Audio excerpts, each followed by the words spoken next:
Olá, nós somos estudantes da Universidade Estadual do Maranhão, do campus de Lago da Pedra, sexto período, da disciplina de Semântica. E o tema que será trabalhado é Semântica Formal, Denotação, Contradição e Ambiguidade. Esse trabalho será apresentado por Cleane Monteiro, Leildo Gonçalves, Lisandra Pinheiro, Rafael Almeida e por mim, Jéssica Araújo.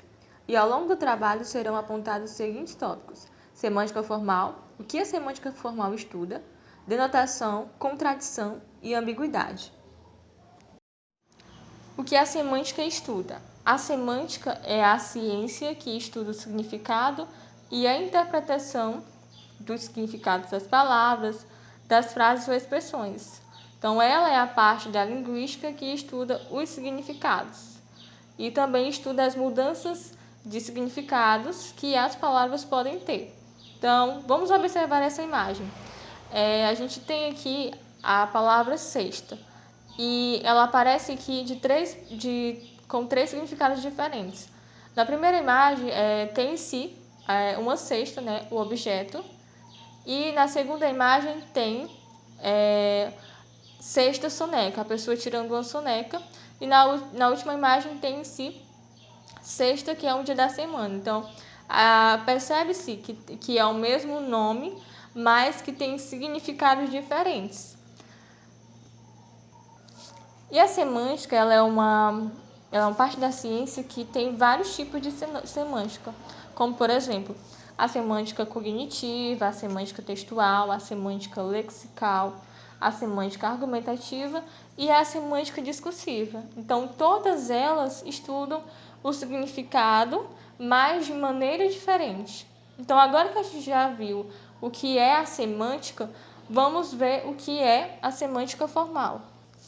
A semântica formal ela considera como propriedade central das unidades humanas o ser sobre algo. O fato de que as línguas naturais são utilizadas para falar sobre objetos, sobre indivíduos, sobre fatos, então propriedades descritas como externos à própria língua. Então, sendo assim, a referencialidade é tomada como uma das suas principais, né, características. E por essa razão, na semântica formal, o significado é entendido como uma relação entre a linguagem e sobre aquilo que a linguagem fala. O que a semântica estuda? Semântica é a ciência que se dedica ao estudo do significado e à interpretação dos significados das palavras, frases ou expressões dentro de um específico contexto. A semântica é uma parte da gramática que se relaciona com outro campo da linguística, a sintaxe. A semântica está ligada a ela, pois qualquer alteração sintática que houver em uma sentença, em um ponto que for, todo o sentido também mudará.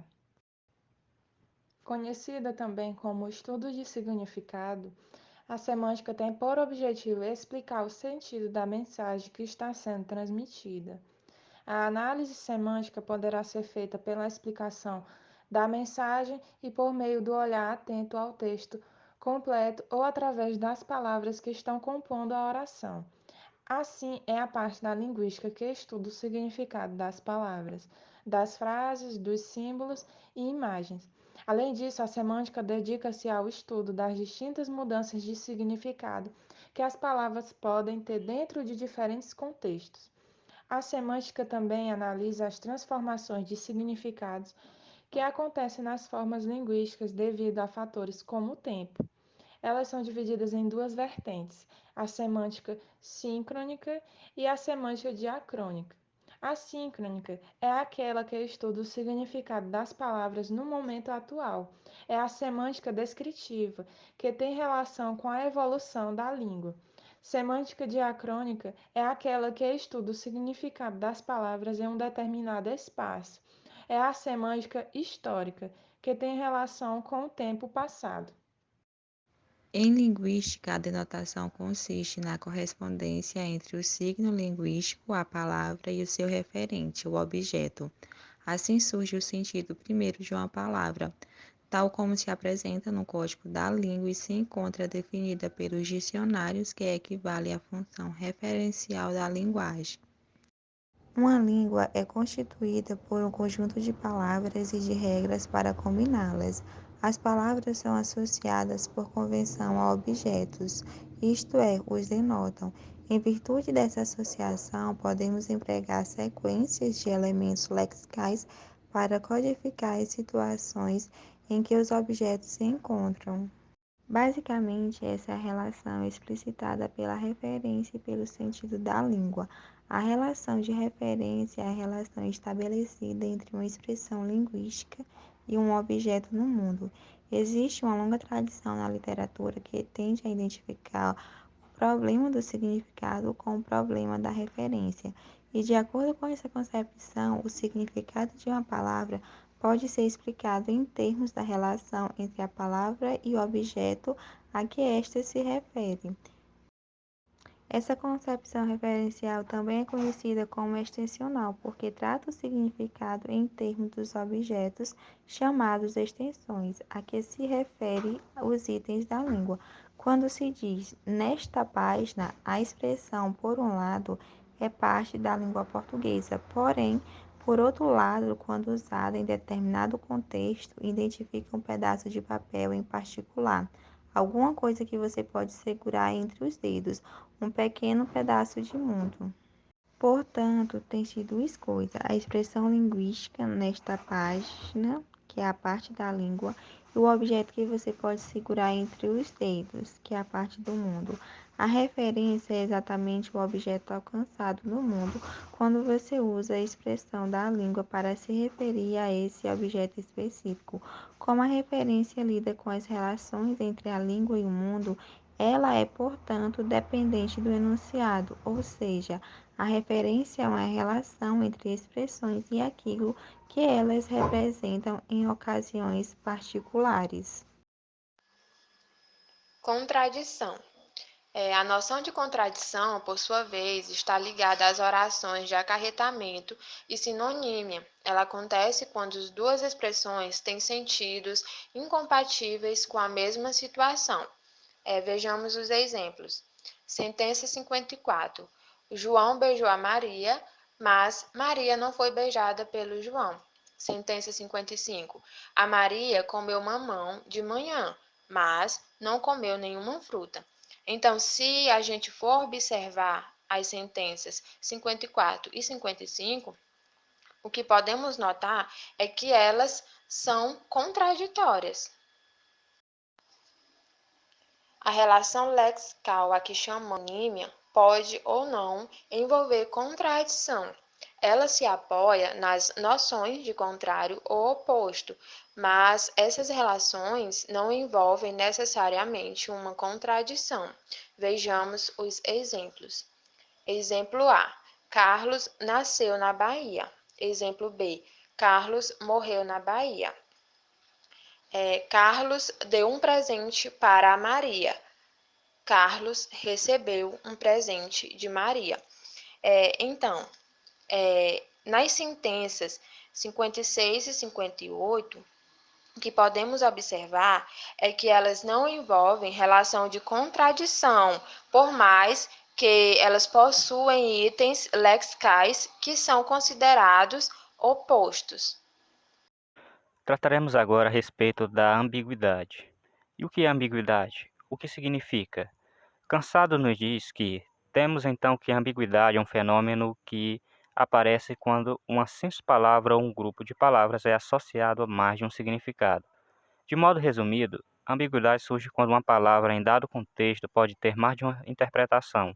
A mesma é muito comum em nosso cotidiano, e a reação imediata quando nos deparamos diante desse fenômeno é dizer eu me expressei mal, pois que ela consiste também em um vício de linguagem. No estudo da semântica formal é compreendido a ambiguidade em tipos, os quais são diversificados, e constitui basicamente 6 tipos de ambiguidade, isso com base nos estudos de Márcia Cansado, tendo como referência a obra Manual de Semântica. Os tipos de ambiguidade são lexical, ambiguidade sintática, ambiguidade de escopo, ambiguidade semântica. Mas antes de adentrarmos nos tipos, é necessário compreender a distinção entre ambiguidade e vagareza, e por vezes são confundidos pelas suas similaridades. A respeito disso, Cansado nos diz que podemos resumir então que a ambiguidade e a vagareza são fenômenos semânticos que só podem ser resolvidos no contexto. A diferença entre as duas é que, para a ambiguidade, o contexto tem a função de selecionar quais dos possíveis sentidos será utilizado. Para a vagareza, o contexto pode apenas acrescentar alguma especificidade que não está na própria expressão. Como já mencionei no início a ambiguidade tem o significado especificado pelo contexto, ou seja, dada a palavra pode ter mais de um sentido se assim o contexto da enunciação permitir. Quanto à vagareza, a palavra derivada de vago se apresenta em expressões cujo sentido é vago, e a função do contexto é acrescentar informações não especificadas. Tomemos como exemplos as expressões abaixo. Todos os meninos comeram 5 picolés. Nesse exemplo, podemos extrair dois sentidos, em decorrência das palavras todos e picolés que está no plural. Ou seja, poderia ser que cada um comeu 5 picolés ou que os meninos comeram os 5 picolés. Esse é um exemplo de ambiguidade, mais especificamente de ambiguidade de escopo. No outro exemplo, a camisa é grande. Temos nesse exemplo um exemplo de vagareza, pois o adjetivo grande deixa um sentido vago. Pois o grande como? Ou para quê? Mas se continuarmos com o restante do diálogo, podemos extrair informações que complementarão e acrescentarão, incrementarão um significado a respeito da primeira frase. Como você usa G? É para João. Então, nesse caso, o restante do contexto nos indica que a camisa é grande, porque não é para ele, é para um amigo, que no caso é João. Então temos o sentido mais completo. Agora, diretamente tratando sobre os tipos de ambiguidade, veremos nesse primeiro momento a ambiguidade lexical, que é a mais simples e talvez a mais recorrente, pois é a ambiguidade que incide sobre o léxico, ou seja, a palavra. Ou podem ser essas palavras homônimas ou polissêmicas. Palavras homônimas são aquelas que são mais de uma palavra com o mesmo significado, e palavras polissêmicas são palavras que é a mesma palavra com mais de um significado.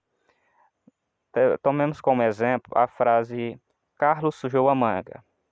Nessa frase, a ambiguidade está na palavra manga, pois fica uma dúvida. Sobre qual manga? A fruta ou a parte de uma roupa? Surge, portanto, a ambiguidade. Agora, sobre o tipo de ambiguidade, a ambiguidade sintática, que é um pouco mais complexa, pois originam-se a partir da organização das estruturas sintáticas.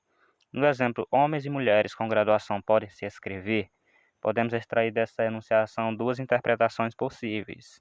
A primeira é que somente as mulheres com graduação podem se escrever, se isolarmos a estrutura, mulheres com graduação, que é a parte já final, ou homens e mulheres com graduação podem se escrever, se analisarmos em sentido mais amplo. Isso ocorre devido à organização sintática da frase específica, não é? Agora, sobre a ambiguidade de escopo, assim como a anterior, está diretamente relacionada à estrutura da sentença, só que neste caso a sentença semântica. Segue como exemplo a seguinte frase: Rafael e Cleane são ricas. Podemos extrair dessa expressão duas expressões possíveis, interpretações possíveis. São elas: que ambas são ricas juntas ou que cada um é rica separada. Essa ambiguidade é facilmente identificada por sempre envolver a ideia de distribuição, seja coletiva ou individual, até como no exemplo que nós vimos anteriormente. Agora, por fim, a ambiguidade semântica, que talvez é o exemplo mais clássico de ambiguidade. Nesse tipo, ela é gerada pelo fato de os pronomes poderem ter diversos antecedentes, que geralmente são pronomes possessivos. Vejamos agora alguns exemplos. Pedro saiu com um amigo, depois foi dormir com sua esposa. Nesse primeiro exemplo, o pronome sua possui mais de uma correferência, e assim ocasiona duas interpretações possíveis. A primeira é que Pedro dormiu com sua própria esposa, a outra é que Pedro dormiu com a esposa de seu amigo. Desse modo, temos uma situação ambígua. e dessa forma destaca seu pronome possessivo sua, que costumeiramente é o pronome causador mais clássico de ambiguidade. E desse modo nós encerramos a respeito dos tipos de ambiguidade.